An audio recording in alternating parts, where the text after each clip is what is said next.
Hi there, and welcome back to Tip of the Week. This week, I will discuss what to do when your recruiting expectations do not exactly match reality.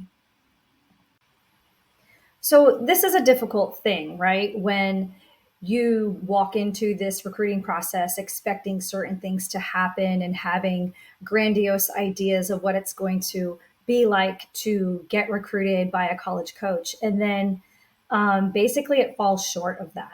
All the things that you thought would happen, maybe they don't happen, or they don't happen when you expect them to.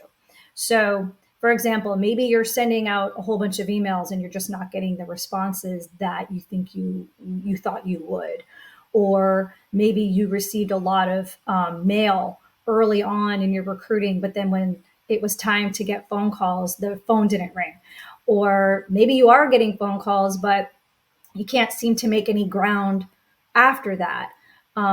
Maybe it's the visits, getting invited to a visit. Maybe it hasn't happened for you yet, or you're invited to visits, but they're unofficial visits and not official visits. These things can be very difficult. Some clients, they go out and on an official visit or an unofficial visit and do not receive an offer. Many recruits, are told that they want to be evaluated longer. Or maybe, they do receive an offer, but it's not the one you wanted. There's so many things that happen along the journey of recruiting that are unexpected and maybe are not the way you wanted them to go. So, how do you handle that? That's what we want to discuss. So, before we even get into that, one thing I wanted to point out, and this is especially important if you are new to recruiting, before you start, it is important to understand just the flat out statistics of participating in sport at the college level after high school. The statistics show that it's a small percentage of student athlete that continues to play, not just at Division One, but also Division Two and Division Three.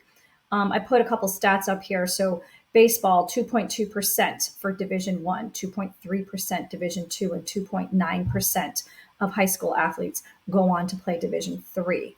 Softball, the numbers are even lower with 1.8% going on to D1, 1.7 to D2, and 2.2% to D3. All these statistics are available to you on the NCAA website. So it's important to know that playing any college university at any level is quite a big accomplishment. So you want to start off just sort of understanding and knowing that. Okay, so here's some things you can do when your recruiting experience is not matching your expectations. First of all, I would start with casting a wider net than what you think you'll need. Secondly, listen to feedback, whether it's in your emails or your phone calls, and see if you can take that feedback and make adjustments in your practice to show that you're coachable. So listen to feedback very carefully and respond.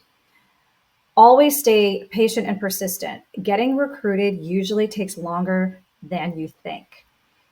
My advice to all my clients is always to chase all opportunities, to really pay attention to who's interested in you, even if you're unsure about it. I say go ahead and investigate and look into it because some schools may surprise you. And finally, never settle.